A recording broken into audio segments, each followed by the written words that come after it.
All right, I'm briefly going to go over my FN Mark 20 SSR clone based off of a SCAR 20S, which is the rifle available to us on the civilian market. So key differences between this and the SCAR 17, which a lot of you are probably familiar with, is this is more of a precision-driven system with a few upgrades and modifications to make this a easier rifle to shoot, as well as an inherently more accurate rifle than the SCAR 17. So starting on the back, we have a precision rifle stock that is adjustable for comb height and length of pull. The main body of it is CNC'd aluminum, and it has a rubber butt pad and a rubber cheek piece, which feels very nice while shooting. Moving up, these were issued initially with Nightforce NXS 3.5 to 15 by 50s, and also Nightforce NXS 5.5 to 22 power scopes. Both of which were mounted using an American Defense recon mount.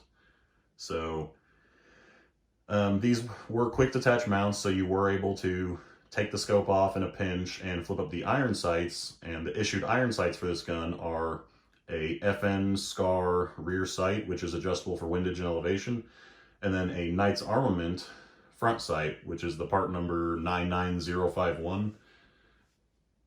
So both of those parts were already in the Navy inventory, so that's probably why they decided to go with those iron sights, and that optic in particular is because they already had trained their personnel on how to use those, so it just made sense to issue those initially. Now later down the road, they ended up upgrading to Leupold Mark 6 3 to 18 power scopes as part of the ECOS optic system program, which those have been seen on SCAR 20s as well as SCAR 17s in the military, and those are pretty widely used now.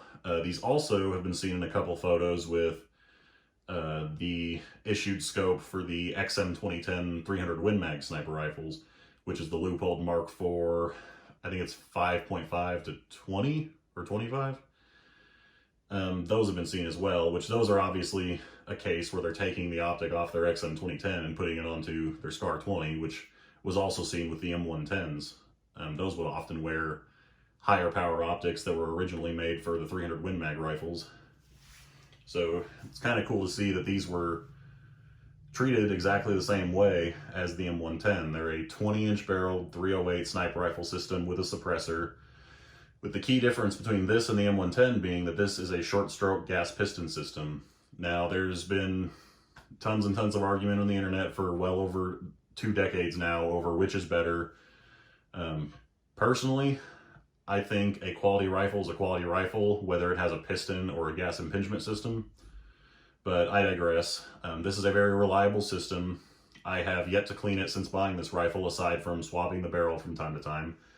And the bolt carrier and components in the breech still look basically brand new. The gas piston system does a good job of keeping the gases from the gas system from fouling up your action.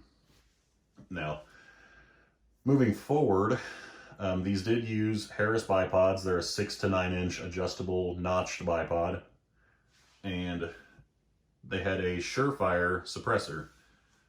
So there's been some confusion on the particular suppressor used on this gun. The model of this one is the FA762SV, which stands for the SCAR variant suppressor. And this suppressor, in terms of appearance, looks very similar to other offerings by Surefire. However, this one is specifically designed to induce a very low back pressure into the system of the SCAR. So if you have a suppressor that adds too much back pressure, particularly on the SCAR, you're in danger of prematurely wearing down your components and running into parts breakage very early on in the life of the rifle. So this Surefire was specifically designed to prevent that. The SCAR also has a adjustable gas system, so typically you'll run this on the suppressed gas setting, even with the Surefire suppressor.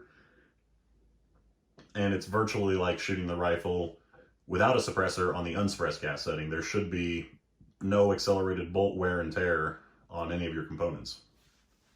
So anyway, these rifles have been issued since about 2010 and are still issued in some capacity today. And while they were not as much of an overwhelming success as the M110 from Knight's Armament, there are a lot of users who have had very positive feedback for these rifles in terms of reliability, accuracy, and that kind of thing. FN has recently released these in 6.5 Creedmoor, which there's rumors floating around of these rifles being retrofitted with the 6.5 Creedmoor barrels now, which will be very interesting to see if that catches on. But anyway, I'll clip in a quick video here of me shooting this rifle, and I want you to pay particular attention to the tone and sound of the suppressor.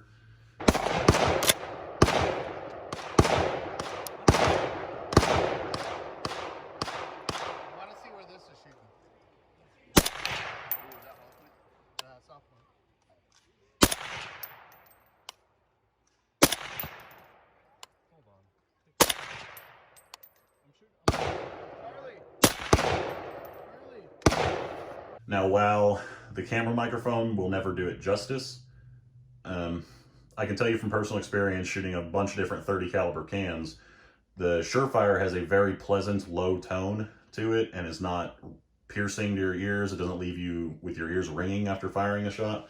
And while technically not being hearing safe, it does not leave you in pain like some 30 cal suppressors will. Now, the bullet is still going to break the sound barrier, so there will still be a supersonic crack, but as far as the actual report of the rifle, the Surefire does a very good job of taming that, and that's because it's a reflex style suppressor which overlaps the barrel and allows it to maintain a larger volume while not adding too much length to the gun overall. So while the Surefire suppressor is about 10 inches long, it only adds about 6 inches to the end of the gun. So overall, I'm very happy with this weapon system. I see no reason to sell this and get an M110 or something else like that. I'm very happy with this one. It's given me great performance in terms of accuracy. I found that the ammo that it really prefers is Federal 175 grain gold medal match, which is producing anywhere from 1/2 inch to 3/4 inch groups on a good day. And on my worst days is still usually within an inch. So out of a semi-automatic sniper system, that's about as good as it's usually going to get. So anyway, if you got any questions, feel free to leave them down below in the comments. I'd be more than happy to interact with you guys and, you know, talk to you if you have any questions or comments. And let me know how I did on this clone. And if you're into cloning, and particularly military weapons from the early global war on terror up until modern day, that's kind of my bread and butter. So feel free to check out some of my other videos on other clones that I have, and I'll have more videos coming soon. So thank you for watching.